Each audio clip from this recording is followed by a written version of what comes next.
নমস্কার, রেফ স্পোর্টস বাংলার পর্দায় আপনাদেরকে স্বাগত জানাচ্ছি। আমি তৃষা ঘোষাল এবং দেবাশিস সেন।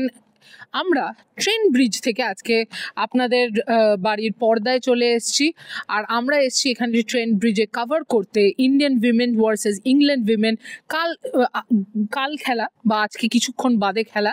আপনারা যদি সকালে দেখছেন, আমরা এসেছিলাম আজকে প্র্যাকটিস কভার করতে ম্যাচ ডে -1।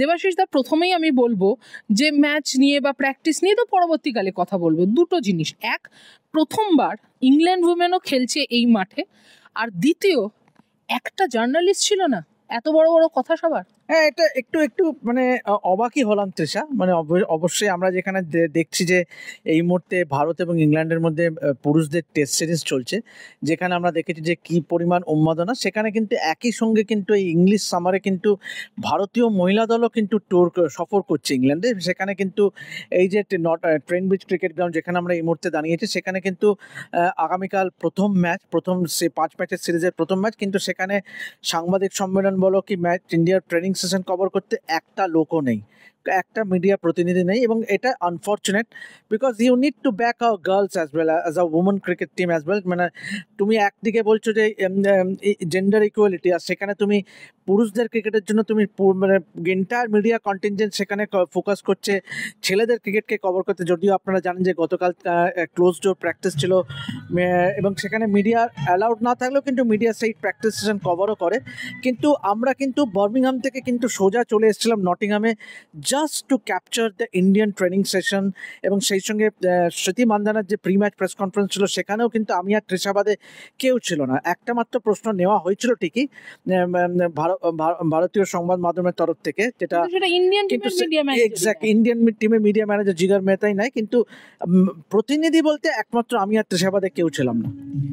আমার কোথায় সবচেয়ে বেশি মানে অদ্ভুত লাগে জানো তো, যে এরপরেই যখন একটাও ম্যাচ যদি উইমেন্স টিমটা হারে, গালি দিতে, কিন্তু গালি দেওয়ার আগে কিন্তু কেউ ভাবে না যে এটা লাগে না, ওটা তো ট্যাক্স লাগে না।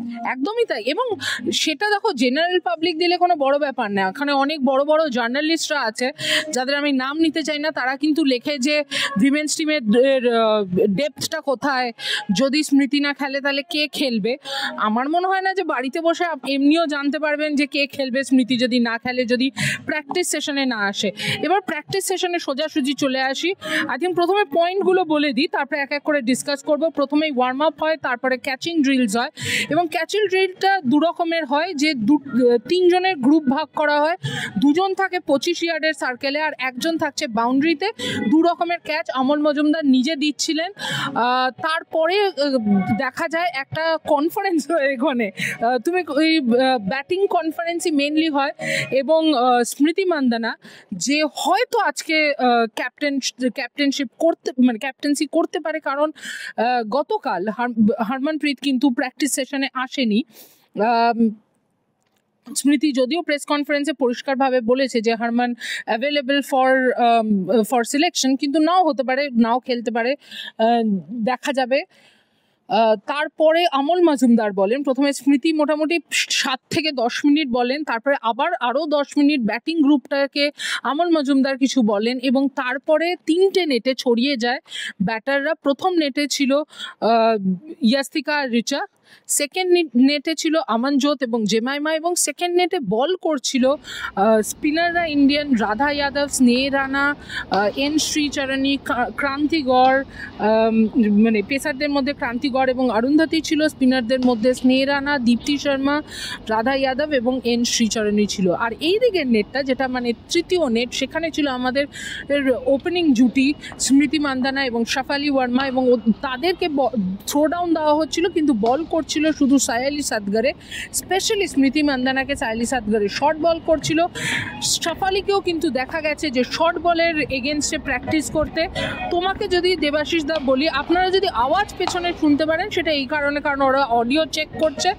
দেবাশিস দা, তোমার যদি টেক অ্যাওয়ে বলি, একটা পয়েন্ট অ্যাড করতে ভুলেই গেলাম, প্র্যাকটিসের শেষে 2 উইকেট কিপার ইয়াস্তিকা এবং রিচা কিন্তু ভিন্ন ভিন্ন উইকেট কিপিং ড্রিলস করছিল।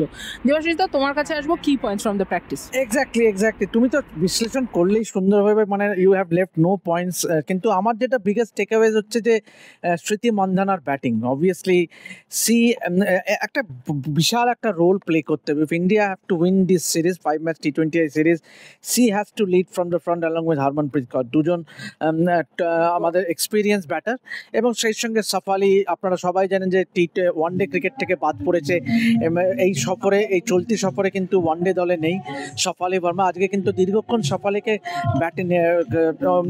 ব্যাটিং করতে দেখা গেল। She had an extended session এবং সেই সঙ্গে স্মৃতি মান্ধানার সঙ্গে কিন্তু ব্যাটিং করছিলেন। সুতরাং she will get the confidence from the other end. সুতরাং সাফ আলির যদি এই সিরিজটা ভালো যায়, হু নোজ, কেননা সেপ্টেম্বরে কিন্তু ওয়ানডে ওয়ার্ল্ড কাপ আমাদের দেশের মাঠে, she can make a comeback of shorts. তো সুতরাং এইটা একটা দিক। আরেকটা দিক যেটা অবশ্যই আমাকে খুব ইন্টারেস্ট করেছে is that it was quite an intense practice session, মানে যেটা আমরা নর্মালি, আমি যেহেতু ফলো করি না মোমেন্টস ক্রিকেট, সুতরাং আমি অত ডিটেলে বলবো না, কিন্তু definitely it was very interest, মানে নাইস টু সি যে পুরো টিমটা কিন্তু প্রায় 2.5 থেকে 3 ঘন্টার একটা ইন্টেন্স প্র্যাকটিস সেশন করলো। So you can clearly understand যে কতটা ফোকাসড আছে যে এই টিমটা। অবশ্যই স্পিনাররা একটা, কিন্তু স্পিনারদের সবাই মিলে স্নেহ রানা, রাধা যাদব, দীপ্তি শর্মা, এরা কিন্তু দীর্ঘক্ষণ বোলিং করলেন। সুতরাং their role will also be কি। বাট ইয়েস, একটা জায়গায় যেটা আমার মনে হচ্ছে যে India will feel a little bit, কি বলবো, কনফিডেন্সটা, মানে এক্সপিরিয়েন্সটা will be low on experience. সেটা হলো যে ফাস্ট বোলিং গ্রুপ, অবশ্যই বেশ কিছু ফাস্ট বোলার তারা ইঞ্জুরির কারণে এই সিরিজটাই নেই। সুতরাং অবভিয়াসলি যারা নতুন আছে, স্মৃতি মান্ধানাকেও কিন্তু প্রশ্ন করা হয়েছিল, যারা নতুন আছে তাদের ওপরে the owners will be on them, যে তারা কীভাবে। আর সব থেকে যেটা গুরুত্বপূর্ণ আমার কাছে, এই 5 match T20 series will be a dress rehearsal of short, কেননা পরের বছর এইখানেই কিন্তু ইংল্যান্ডের মাটিতেই কিন্তু T20 ওয়ার্ল্ড কাপের আসর বসবে। তৃষা, একদমই তাই। এবং স্মৃতিও কিন্তু পরিষ্কার দেখা গেল টিমও সেই হিসেবে কিন্তু খুবই অ্যাওয়্যার, সেই হিসেবে প্র্যাকটিস করছে। এবং ওই T20 ওয়ার্ল্ড কাপে আমার ধারণা যে ম্যাক্সিমাম ইম্পর্টেন্ট রোল একজন প্লে করবে, কারণ পূজা ওয়াস্ত্রাকারের মানে পূজা ওয়াস্ত্রাকার নেই, ইনজিয়ার্ড, সার্জারি হয়েছে, কবে ফিরবে সেটা 100% জানা যাচ্ছে না। সেখানে আমানজোত কৌর কিন্তু খুব ইম্পর্টেন্ট একটা রোল প্লে করবে। আর টিম যে তাকে ব্যাক করছে সেটা সবচেয়ে বড় এক্সাম্পল হচ্ছে যে ওয়ার্ম আপ ম্যাচে তাকে T20 টিমে 3 নম্বরে নামানো হয়। তাছাড়াও আজকে জেমিমার সঙ্গে তো long extended batting session Amanjot করেই, তারপরেও কিন্তু এই রোদের মধ্যে ব্যাটিং শেষ করার পর বোলিং করা শুরু করে এবং বেশ অনেকক্ষণ ধরে বোলিং করেন। দেখা যাচ্ছিল যে ওনার লোডিং নিয়ে হয়তো কোচের সাথে একটু কথা বলছিলেন কোথাও একটা। এছাড়া আরেকটা জিনিস হচ্ছে, হার্লিন দেওয়াল একসময় একটু আঙ্গুলে চোট পেয়ে বাইরে বেরিয়ে যায়, কিন্তু তারপরে উনি যখন ওই নেটটায় ব্যাট করতে যান, বোধহয় চোট পেয়েছেন বলে প্রচণ্ড রেগে থাকেন, কি জোর জোর মারছিলেন, যেটা খুবই ভালো। আর খুব ভালো মেরেছে আজকে জেমাইমা, আমানজোত কৌর দুজনেই। কোথাও না কোথাও ব্যাটিংয়ে একটু নড়বড়ে লাগলো রিচাকে। এক্স্যাক্টলি। এবং দেখো, রিচাকে রান করতেও হবে, কেননা দেখুন দেয়ার ইজ কম্পিটিশন, ইয়াস্তিকাস থেকে কম্পিটিশন আছে। সুতরাং it's always good to have a healthy competition in the side.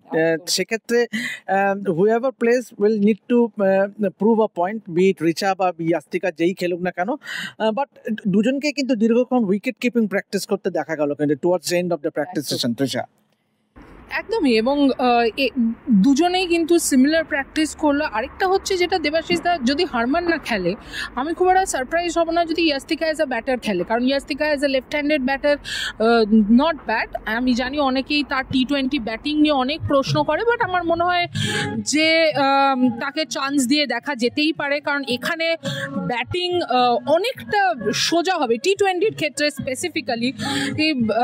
আর এছাড়া যদি বলতে হয় তাহলে সাফ আলি আর স্মৃতির শর্ট বলের এগেনস্টে যে প্র্যাকটিস বলছিলাম, দেখো সাফ আলির ক্ষেত্রে একটা জিনিস তো কোথাও না কোথাও তার ব্যাক অফ দ্য মাইন্ডে থাকবেই, যে শর্ট বলটা কিন্তু এখানেই এসে, ইংল্যান্ডের সিরিজেই এসে ক্যাথরিন ব্রান্ট তাকে এক্সপোজ করে এবং সেখান থেকে তার ক্যারিয়ার কোথাও না কোথাও ইন্টারন্যাশনাল ক্রিকেটে ডাউনফলের দিকে যায়।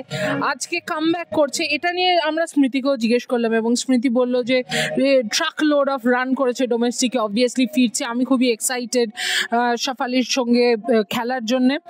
তুমি কতটা এক্সাইটেড আবার স্মৃতি শাফালিকে দেখতে? না, দেখো, what is good thing about their body language, তাদের বডি ল্যাঙ্গুয়েজ বেশ পজিটিভ লাগলো, এবং that is what you want. মানে যে তুমি খেলার আগে কীরকম তোমার ফ্রেম অফ মাইন্ডে আছো, বডি ল্যাঙ্গুয়েজ কীরকম।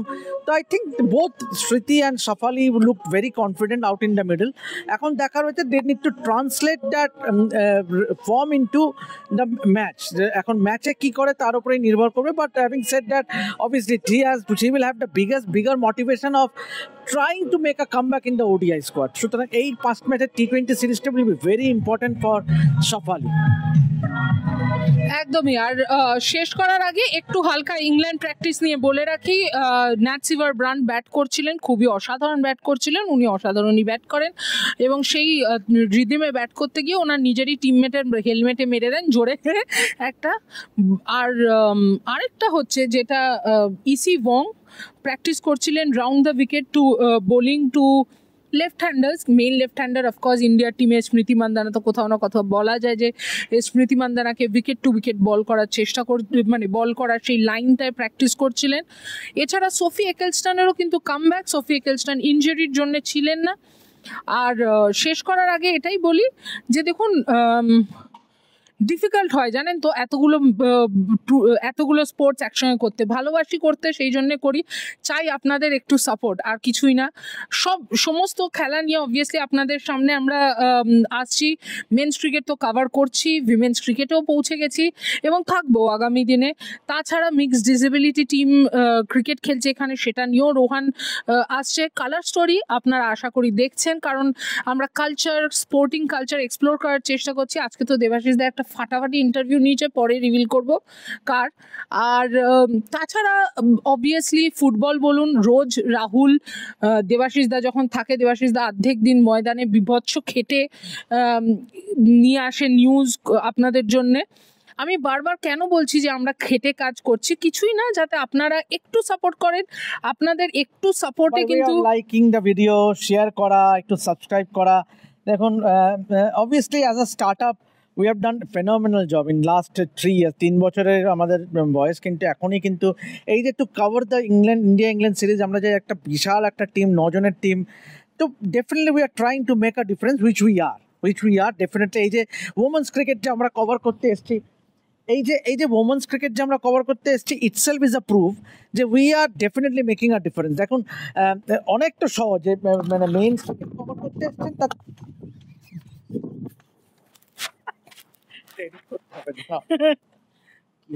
অনেক সহজ থেকে ভাই, একটু 3, 2, 1। এই যে যেমন আমরা ওমেন্স ক্রিকেট কভার করতে এসছে, দেখুন আপনারা একটা হিউজ মিডিয়া কন্টিনজেন্ট ইন্ডিয়া থেকে এসছে to cover the men's cricket, যে test series, ongoing test series চলছে, কিন্তু একটা মাত্র প্রতিনিধি নেই কিন্তু সংবাদ মাধ্যমে, ভারতীয় সংবাদ মাধ্যমে যারা এই মুহূর্তে ইংল্যান্ডে আছে।